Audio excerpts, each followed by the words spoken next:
ABP news आपको रखे आगे। नया साल आते ही देश में बड़ी खुशखबरी आ गई। जो कोरोना 2019 से लेकर 2020 के आखिर तक पूरी दुनिया में तबाही मचाता आ रहा था, अब उसका आखिरी वक्त आ गया है। भारत भी ब्रिटेन और अमेरिका की लीग में शामिल हो गया। पहली स्वदेशी कोवैक्सीन को आज अनुमति मिल गई। साथ ही भारत के ही सीरम इंस्टीट्यूट की अगुवाई में बनी कोविशील्ड को भी आपातकालीन इस्तेमाल की मंजूरी मिल गई है। अब 2021 की इस खुशखबरी के साथ खड़े हो रहे हैं 21 सवाल जो आपके जहन में भी होंगे।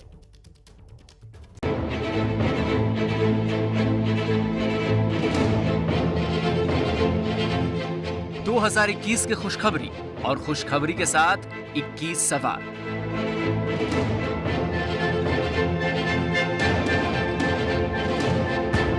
आखिर कोरोना के खिलाफ बनी ये वैक्सीन किसे मिलेगी, कैसे मिलेगी, कब मिलेगी, किस कीमत पर मिलेगी? वैक्सीन से कोई खतरा तो नहीं होगा?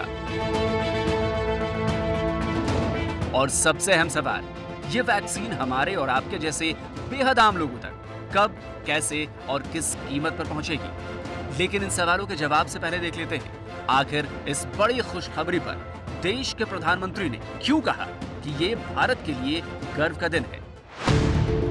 डीसीजीआई का कदम भारत की कोरोना वायरस के खिलाफ लड़ाई में बेहद अहम साबित होगा। कोविशील्ड और कोवैक्सीन के जरिए देश को कोरोना मुक्त बनाने में मदद मिलेगी।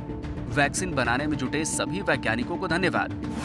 पीएम मोदी ने आगे कहा, देश के नागरिकों के लिए गर्व की बात है कि जिन दोनों वैक्सीन के इमरजेंसी इस्तेमाल को मंजूरी दी गई है, उनका निर्माण भारत में ही हुआ है। ये दिखाता है कि आत्मनिर्भर भारत बनाने की मुहिम में देश के वैज्ञानिक कितनी मेहनत कर रहे हैं। कोरोना की ये दोनों वैक्सीन कितनी कारगर है? 70% से ज्यादा कारगर। अगर आप बाकी जितने वैक्सीन इस समय फ्रंट रनर वैक्सीन है जो ऑलरेडी अप्रूव्ड भी हैं, उनसे अगर आप कंपेयर करें तो कई टाइम्स ज़्यादा सैंपल साइज में हमारी जो वैक्सीन है इंडियन वैक्सीन की है। तो सब मिला के ये कहा सकता है कि सेफ्टी पॉइंट ऑफ व्यू से बहुत ही सेफ वैक्सीन है। जहाँ तक इम्यूनिसिटी की बात है तो ये न्यूट्रलाइजिंग इम्यूनिसिटी जो है, मतलब न्यूट्रलाइजिंग इम्यूनिसिटी हम उसको कहते हैं कि वह जो है वायरस को न्यूट्रलाइज कर दे और डिजीज ना होने दे। 80% से ज्यादा लोगों में है। क्या वैक्सीन का कोई साइड इफेक्ट है? नहीं, अब तक चूहे से लेकर बंदर और चिंपांजी जैसे प्राइमेट्स और इंसानों पर किए गए ट्रायल में ऐसा कोई साइड इफेक्ट नहीं पाया गया। 90% of the side effects go away, पहले 48 घंटे में वो चले जाते हैं। तो कोई सीवियर साइड इफेक्ट एस्ट्राजेनेका नहीं देखा गया है। तो एफिकेसी भी बहुत अच्छी है, साइड इफेक्ट्स भी बिल्कुल नहीं ऐसे significant. It's an excellent option और कॉस्ट भी अच्छी है और प्रैक्टिकल ऑप्शन है भारत के लिए। वैक्सीन का असर कितने दिन तक? साफ नहीं, अलग अलग कंपनियों के अलग अलग दावे। इसका हम 8 मंथ तक प्रिडिक्शन करके चल रहे हैं। इसके दो डोजेज हैं, माइल्ड फीवर और एलर्जी और हेडेक और फटीग। ये एक्चुअली किसी भी वैक्सीन का एक नेचुरल प्रोसेस होता है। कोई भी वैक्सीन हम जब डालते हैं, चाहे वो बीसीजी हो चाहे डीपीटी हो, तो ये साइड इफेक्ट हमें, मतलब साइड इफेक्ट नहीं, ये एक नेचुरल रिएक्शन होता है जो दिखता है। वैक्सीन के कितने डोज जरूरी? 2 डोज से लेकर 3 डोज तक। अच्छा, 2 डोजेज लेनी है और ऐसा नहीं है कि वैक्सीन फर्स्ट डोज लेने के बाद आप ये निश्चिंत हो जाएं कि बस अब हमें कुछ नहीं होना है। आप डोज लें, जितने भी 7 प्रिकॉशंस WHO की तरफ से हैं वो लें। 2 वैक्सीन का अंतराल कितना? 2 हफ्ते से 2 महीने तक।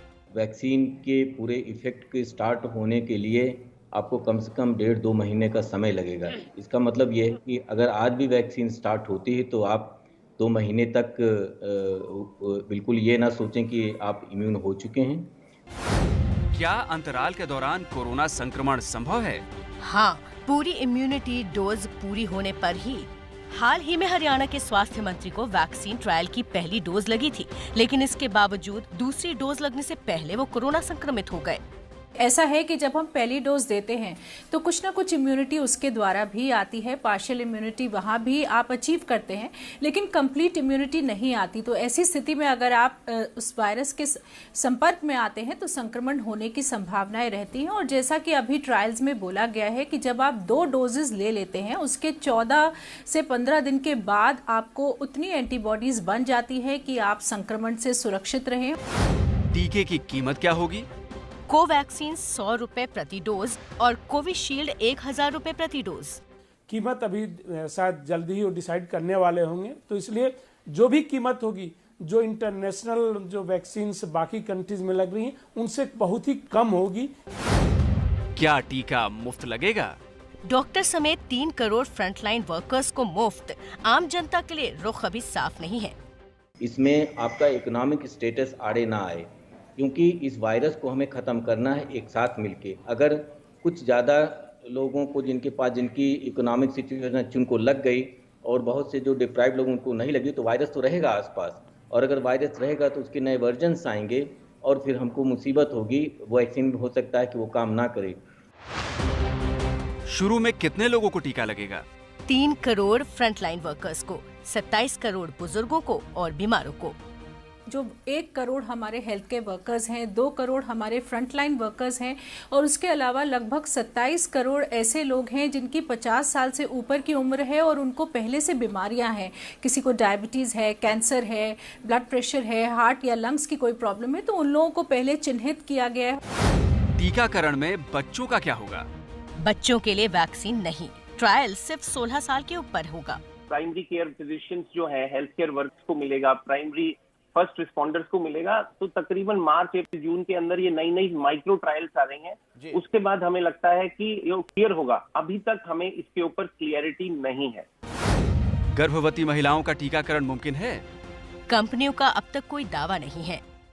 डिपेंड करता है सर। अगर वो कोविड पॉजिटिव नहीं रही है थ्रू आउट, लेकिन इस पर अभी कोई ज़्यादा हमारे पास डेटा एनालिसिस नहीं है, तो इसलिए मैं इस पर कोई कमेंट नहीं कर सकता एट द मोमेंट। जिन्हें कोरोना हो चुका है उन्हें वैक्सीन कब? जिन्हें कोई गंभीर बीमारी है उन्हें जल्द वैक्सीन, पुराने लेकिन स्वस्थ संक्रमितों को आखिर में वैक्सीन। अभी तक जो डेटा है, जो कोरोना सही हो चुके हैं, अभी तक जो डेटा है उसमें 7 to 8 मंथ तक ये एंटीबॉडीज प्रेजेंट हैं। तो मुझे लगता है कि जो पीड़ित हो चुके हैं उनको बहुत जरूरत नहीं है इस वैक्सीन की अभी। क्या देसी और विदेशी वैक्सीन में फर्क है? तकनीक का फर्क, असर करीबन एक जैसे का दावा है। अभी तक सेफ्टी डाटा हमारे पास बहुत अच्छा है, एफिकेसी भी बहुत अच्छी है। अगर आप एस्ट्रेजेनेका पे जाइए तो एक चिंपांजी का एडिनो वायरस यूज करके हमने जेनेटिक कोड आपके डीएनए को के अंदर इंटीग्रेट किया और उसे मल्टीप्लाई किया है।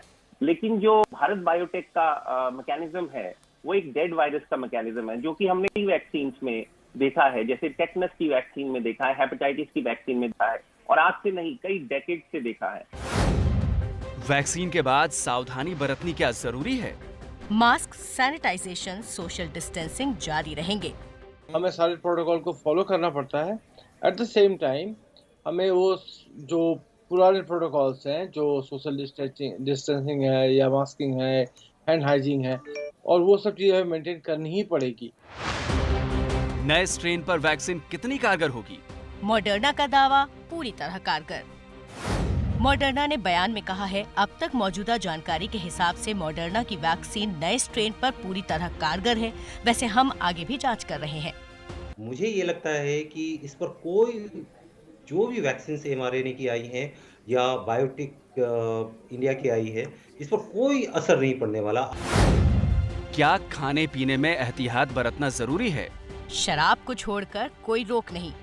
स्पुतनिक 5 वैक्सीन लेने के लिए 2 हफ्ते पहले से वैक्सीन लेने के 42 दिन बाद तक परहेज। बाकी कंपनियों का दावा, शराब पीने से इम्यूनिटी घटती है, इसीलिए परहेज जरूरी। 2 डोज है, हमें 2 डोज के बाद भी 2 हफ्ते तक वो सारे ये जो नॉन फार्मास्यूटिकल इंटरवेंशन है, क्यों उनको फॉलो करना पड़ेगा, मास्क पहनना पड़ेगा, सारे जो प्रिवेंशन के मेजर्स थे अभी तक उनको फॉलो करना पड़ेगा।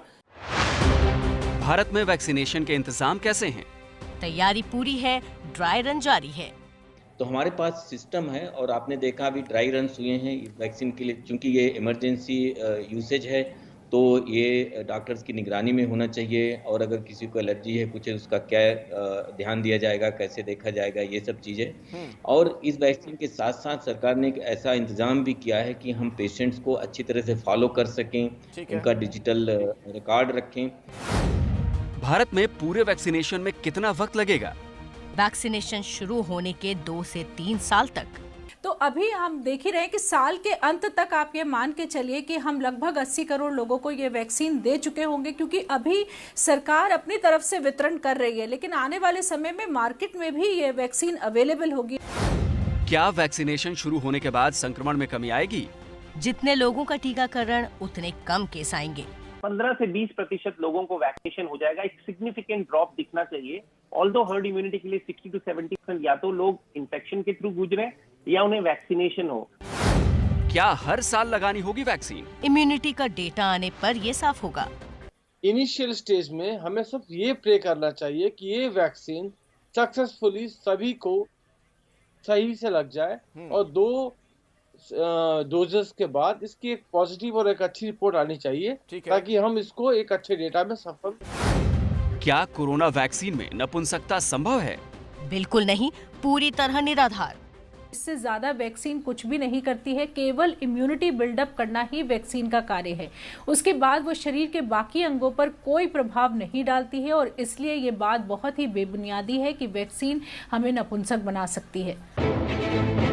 2021 के इन 21 सवालों में शायद आपके भी सवाल हो, और उम्मीद है कि उनका जवाब आपको मिल गया होगा।